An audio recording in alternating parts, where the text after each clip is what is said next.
Wiki friends. This is Margaret. And this is Colleen. And we're the Cousins Weird. And virtually weird. Virtually weird. I wonder how close we came together to saying that at the same time. It sounded real good on my end. Good, that's all that matters. Yeah. It didn't sound good on my end, but you're recording it, so it's what yours records that needs to sound okay. True. So let's hope it sounds good. We're just busy, so we had to record a little later than normal and on a day that neither of us could meet. So we're just doing it from our homes. I know. It's been crazy. Sunday, I did not leave the house, and because I said I wasn't going to leave the house, because I can't remember the last time I had a day where I stayed home all day. I don't know that either. Sunday I had photo shoots all day, so I was busy, but yeah, I'm trying to, because being independent, like I'm basically own my own business, if you will. I'm gearing up for Small Business Saturday, which is the day after Black Friday, and I'm trying to get everything done for that because I told myself I want to sell more retail stuff, like skincare and things like that. I've been trying to get things done and ordered. I would go to the store and get all the things that I need, and I'm like, okay, I want to make bath fizzies, and oh crap, I don't have baking soda. So it's like one of those things where I have a list, but then I realize I forgot stuff. I forgot to put stuff on the list. But I'm making bar soap, and I'm making bath fizzies and whipped body butter and body scrubs with salt and sugar. So, nice. And I have made 4 batches of soap in the past, like since the end of October. I've made 4 batches of soap. Nice. And I'm not done. I have to make 2 more batches. So. That's awesome. Yeah. So hopefully I sell soap, because it's going to suck if I make all this soap and none of it sells. I'm sure you will. I hope so. I've sold 7 bars already, and I haven't even had it out for sale. It's just like things that people have wanted. So yeah. So anybody who lives locally who wants some nice homemade, vegetable-based, all natural, no synthetic additives soap, hit me up. Your girl's got some soap making. I've been doing some soap. I even have unscented soap. That's awesome. Unscented, and I made snowy evergreen scent, and then I made, which it makes me think of our dad's, because it has that kind of smell like you're in the woods. I love it. Yeah. And I made orange spice. I love orange spice. And I made one that's like lavender, cedar, patchouli. Not my bag, baby, but totally my bag, though. That's all Colleen written all over it. Lavender, patchouli. I love those two together. And I think it has lavender, rosemary, cedarwood, and patchouli. It has that kind of like mysterious earthy. Kind of yeah. I like it. And then I'm also making candy cane, which is peppermint and vanilla, and then I'm making lavender and lemon. Just straight up simple. Yeah, I'm actually enjoying making soap, thanks to my sister Renee, who taught me. Awesome. And now I'm making it all on my own. I have Saturday, I'm doing my Christmas photo shoot day, so I set it all up the scene, and people come, and I have 13 shoots that day. I was going to ask you to do some. And I like it because I do, I have cookies and cocoa for them afterwards, and then we have the little bonfire done, so it's fun to do. It's one of my favorite days to do. The kids love it when they come to it. They just have fun. Yep. And we've been a few times with you. That is on Small Business Saturday? Mm-hmm. Oh, I was going to tell you to come to my event, but you're not going to be able to. I already have my own event. Yeah. Working your little tuchus off. Yeah. Out in the cold, but it'll be fun. Yeah, my middle daughter was in the Winnie the Pooh play at school, and that was fun. All right, so now that my tangent is done, are you ready? I'm ready. All right. So today I'm talking about a man. His name was Dashi-Dorzho Itigilov. Okay. It's Russian. He was born in Buryatia, which is a republic of Russia, but it's near the southern border is Mongolia. So if you're thinking it's like on the east, it's like the far east part of Russia. So it's in the Russian Far East. It's part of the Siberian Federal District, this country. And he was born in 1852. And at a young age, it didn't tell me what age, but at a young age, he was left to fend for himself by his parents. They just kind of like send him off into the wild, I guess, by himself because they were Oh, probably that's had a nice. ton of kids, you know. They're like, we And had enough of these. yeah, he ended up being he was a sheep herder, so he was like herding sheep. That was his job. And when he was around the age of 15 or 16, he decided to join the Buddhist monastery.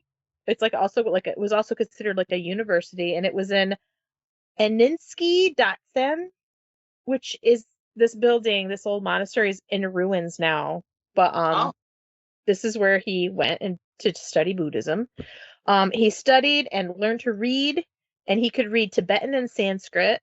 He earned degrees in both medicine and philosophy while he was at the school, which, I mean, if you think about it, this kid was basically abandoned by his parents. He was herding sheep. yeah. He joins a Buddhist monastery, which, I don't think of Buddhism when I think of Russian, but I think it's No. because it's the far east of Russia that borders like Mongolia Okay. and it's right That would there. make more sense, but still, you don't put those two together. No. He became a Buddhist Lama. And what a Lama is a teacher of the Dharma. So, like, he was a teacher and a leader within the Buddhist religion. Like the Dalai Lama is Right. But he was Lama. just a Buddhist Lama. And he became a prominent leader in the Buddhist community. And in 1911, he was appointed the 12th Pandido Khambo Lama, which would be the head of Buddhism in Russia. So Oh, wow. he was the head of Buddhism in the Russian countries, which is Pretty pretty cool. important. Yeah. And like he did a lot of good things. Like they said he was a very stern man, but he was very giving and he liked to teach people. He did a lot of teaching. And during World War One, he founded the Buryat Brothers. And this was a foundation that provided the army with food, medicine, and treatment, clothing, and money. And he helped set up hospitals. And he received the St. Anna Award for it. Like he was setting up hospitals for the army and for the wounded soldiers, and he received an award called the Saint Anna Award, which was kind of cool. This just doesn't sound like a cousin's weird topic so far. This is very Oh, pleasant. I know. We'll get there. We're getting there. And the only time he ever left Buryatia was in 1913 to visit St. Petersburg. They were having a huge celebration to honor the Romanovs. This is before Oh, yeah, the Romanov. all that unfortunate business with the Romanovs. Yeah. Horrible, yeah.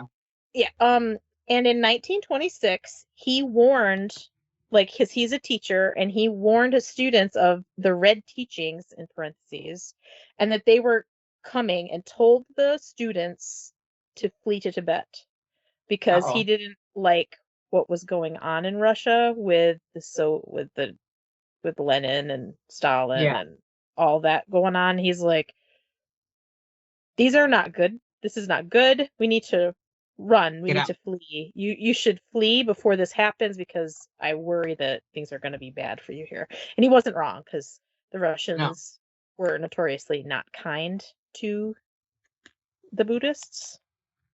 The Russians and the Chinese. There are parts of China that great Yeah. either.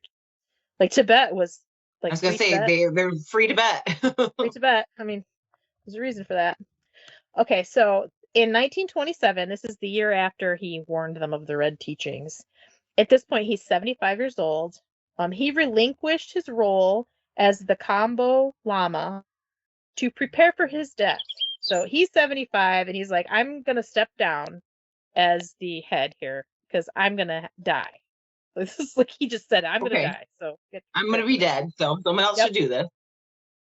After this, he followed a specific diet. They said he took specific chemicals, but I don't think they meant chemicals. I think they meant like there were certain supplements that he was taking.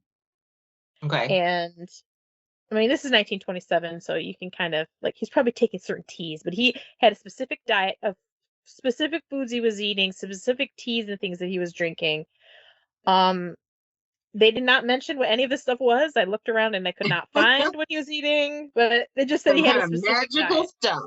Right. He then announced that he planned to die. So Oh. he's drinking this like, okay, I'm going to die. They're like, okay. All right, it's time to die now. Yep. And he made all the arrangements for after he died, and what he planned to do and what he wanted people to do after he died. And then he sat in a lotus position and meditated. He chanted the prayer for the dead, and then he just stopped breathing and he died. What? Yes. He basically willed himself to death. He meditated and died while he was meditating. Well, isn't that a mind over matter proof? He said, I'm going to die. And then he sat in a lotus position, meditated, He was like, I'm done. said a chant, and then he just stopped breathing. And he was like, I'm done. This is enough. Had enough of this. Yep. He was done. And as per his instructions, and this is real, he had real specific things that he wanted happened to happen to him after he was dead. He was placed in a pine box and seated in the lotus position, and then he was buried. And he was buried in a cemetery in Kuke Circuit. I wrote an expression and I didn't write the words very well, so I'm not entirely sure what that said. Sound like me. But I'm gonna say I think that they poured salt in the box with him. Because okay. I thought I read in one article that said the box was filled after they sat him in this box in the lotus position, which is the seated with the legs crossed. Yeah. I think there was salt poured in the box afterwards, because even we'll get to it. I can't say anything because I don't want to ruin the surprise. Although you probably know where I'm going with this. Don't ruin it. You're probably picking up what I'm putting down right now, anyway. I already kind of surmised it once you said he died. That it's all Margaret from here on out. It is. And his instructions were also to exhume his remains after 30 years. He actually told them to visit him and look upon him in 30 years. Okay. So he's like, I'm going to sit in the lotus position. I'm going to meditate myself to death. And then you're going to bury me in the lotus position in a box. And then in 30 years, you're going to come visit me and dig me up and look at me. Okay. I'm going to meditate myself to death. Yes. So we're looking, and it was about 30 years later, and some of the accounts said it was 1957, but some said it was 1955. And actually the website from this monastery he was part of, look at the different monastery, it said 1955, so I might go with that one. This is where he is now. Right. When they dug him up and they opened the box that he was in, they found him still seated in the lotus position and that he had not decayed. Oh. And what they did was they were kind of scared, because we're talking, this is the height of the Cold War. This is the height of Stalinism and the Soviet Union at this point. And they're like, we can't let anyone know about this because they're going to come and burn him, because they don't want relics and stuff like that. Like, that was against what they taught, Right. So they're like, what they did was they changed his clothes, because, you got to put fresh clothes on a brother when you dig up this corpse. Yeah, well, you can't have some raggedy rags on him. Right. And they reburied him. So obviously his body held up better than his clothes. Obviously. They kept him hidden so he would not be destroyed. And in 1973, he was again exhumed, examined, redressed, and reburied, because they said he was still intact. Like they said, but his clothes need to be changed again. They're being respectful. So like, we'll give him fresh clothes, because Yeah, that's what you do when you exhume a body. Yeah, definitely. So in 2002, he was exhumed for the last time and placed on display in Ivolginsky Datsen, almost perfectly preserved. Wow. This is what they say, and I've seen pictures of this dude. He didn't look so fresh. Just gonna say. He wasn't fresh and sealed. He was not sealed for freshness. They didn't put any silica packets in with him. He looked gnarly. You could definitely tell he was a mummy. He looked like a mummy. He's a mummy. Right. He's not like, it doesn't look like he looked when he sat down to meditate. He doesn't look that good. honestly, in some of these pictures, it looks like there's salt around him. It Which looks would like make sense. because the salt's gonna absorb the Moisture. any liquids around. And I think that they buried him in salt. So like if you're exhuming him, oh, he wasn't preserved. Yeah, he kind of was. He's like a salted fish. You know what I Or, mean? they say for, your cell phone, dead cell phone that got wet, you throw it in salt. If a dead Buddhist monk, you throw him in salt. They didn't pack him in dry rice. Oh no, it's rice. Yeah, that's right. Right. Salt. Like a cell phone. Let's just pack some rice around him. Imagine how nasty. No, don't cook that rice after. Mm-hmm. That'd probably be a delicacy some places, though. People would eat. They eat weird shit everywhere. People eat weird stuff. We've covered the weird things people eat. It's not good for them. It's gross. In 2004, the Federal Center of Forensic Medicine was given permission to examine him, analyzing his nails, his hair, and his skin, and they stated that his body appeared to be dead less than 36 hours. And this is at 75 years that he had been dead. I don't agree. I don't agree with it. I've seen this dude. He does not look 35 years dead. He looks like he died, and then they dug him up a while later. Like, right. Like what he actually was. He was dead, and they dug him up. Well, I mean, the pictures they show now are not like they don't. I don't think they have pictures of him right after, like at the 30-year mark, because they didn't want anyone to know. But they said he looked freshly dead. His body is only on display 7 days each year. There are only 7 days they allow him to be displayed. But pilgrims of the Buddhist faith believe that his body has healing powers. And he also inspires a lot of Buddhists because, like, oh, he's dead, but he's like, because he was a big figure in the religion anyway. And then to have him die and then have his body preserved like that, it's like, oh, and he willed himself to die. He just sat down and breathed and dead. Then he was dead. Meditated himself to death. Yeah, people go to the temple to press their forehead against his scarf because they think it has healing abilities. And like when you go there, there's wheelchairs and crutches left next to his shrine. Because like people go in there in a wheelchair and they touch their forehead to his scarf, and then miraculously they can walk. Wow. There's a lot of folklore regarding this guy. There is, yeah.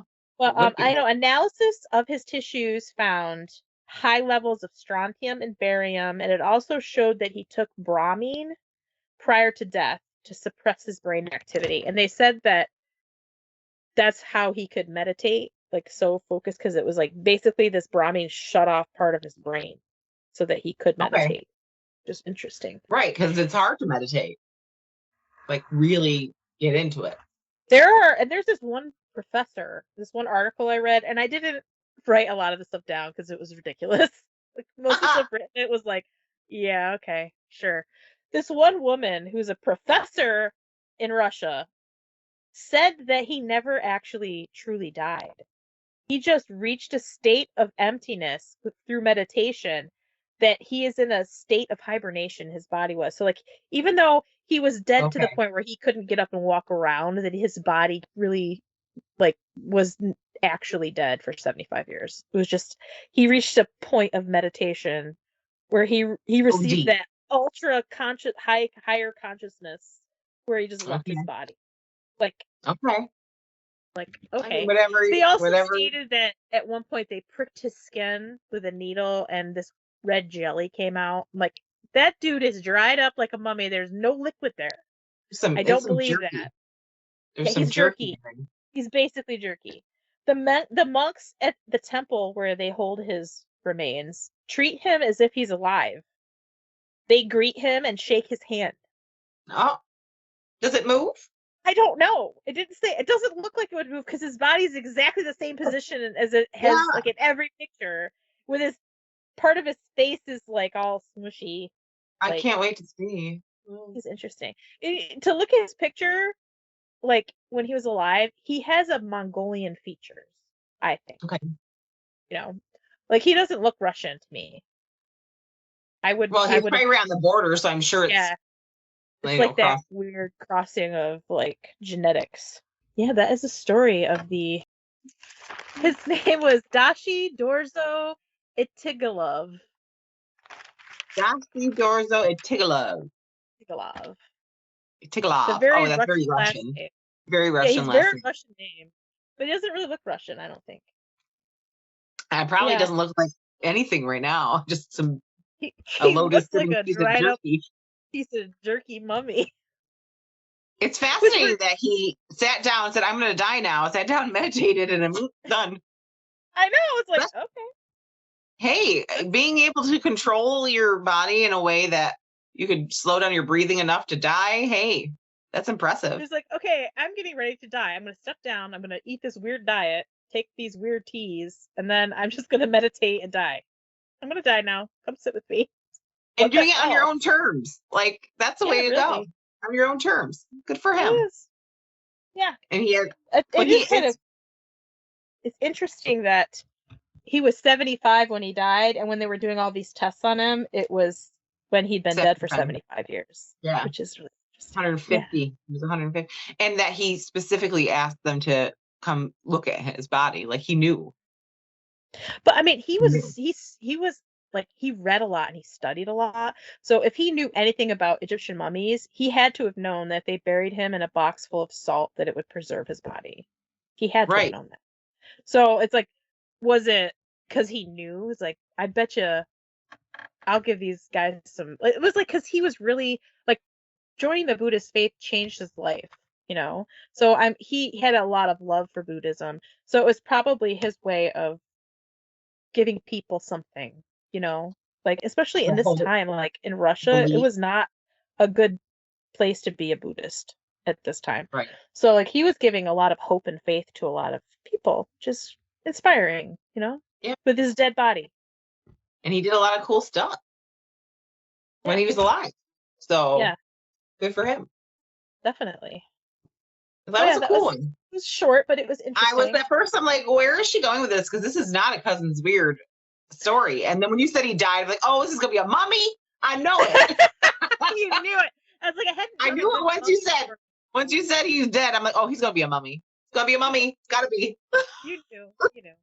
Gotta have a good old. You know what I love the best is I'm randomly getting. I get instant messages from people, and they're articles about mummies, and it makes me so happy. They're like, Margaret, you love mummies. People they see stuff about mummies and they think of me, and it makes me happy. And it's been a minute since you've done a mummy episode. And I've been needing to. I've been feeling the need to mummify something, you know. Yeah. Or mummify you with my knowledge of mummies, because I love mummies so much. I know why. I do. I even love mummy movies. Give it all to me, even the fake stuff and the real stuff. I want all of it. All the mummies. Especially if it's Brendan Fraser in the mummy. Come on now. Yeah. I'm all there. I'm all about that. I love that Brendan Fraser. I love him then. I love him now. I love him even more now than I did then. He's adorable. I love him. He's precious. He's precious. He's a precious person. He's just very sweet. And I love those thick, dark rimmed glasses he wears. Oh, adorable. Love me a little nerdy, adorable guy. If people want to see the pictures of this Buddhist monk, I won't say meditated himself into mumminess. Yeah. They can go to our Facebook and Instagram, because we share pictures from our episodes, so you can kind of put a picture to what we're talking about. And that's the Cousins Weird podcast on both Facebook and Instagram. So make sure you're following us in there, and you can share our episodes with your friends from there when they come out.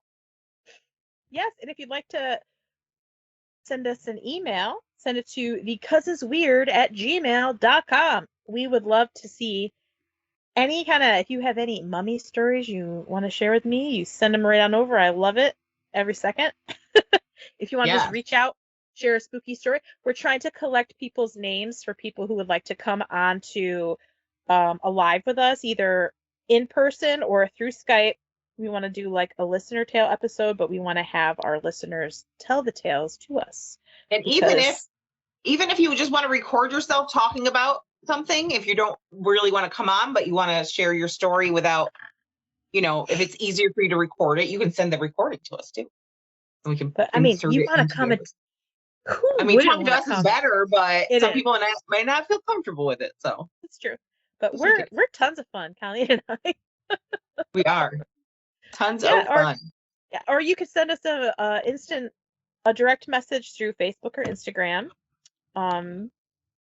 Yeah, send us a share our episodes. You share any of our posts. It helps us a lot. Like us and rate us. Go on your podcast platform of choice and give us a good rating. And that helps others find us too. So that helps us. The best way to help us. It's the best way to help us. And if you wanted to help us through Patreon, go to patreon.com/the Cousins Weird for $1 a month. You become a free friend, you get a free sticker and bonus content. And for $5 a month, you become a terrible trender. You get bonus content, a free sticker, ad-free episodes, and a quarterly Skype, which I think we're past due. So we got to set that up. So if you hop in now, you'll get to do your very first video chat with us, and we have a fun thing planned for it. So I think that's it. That's it. Yeah. Stay freaky. Bye.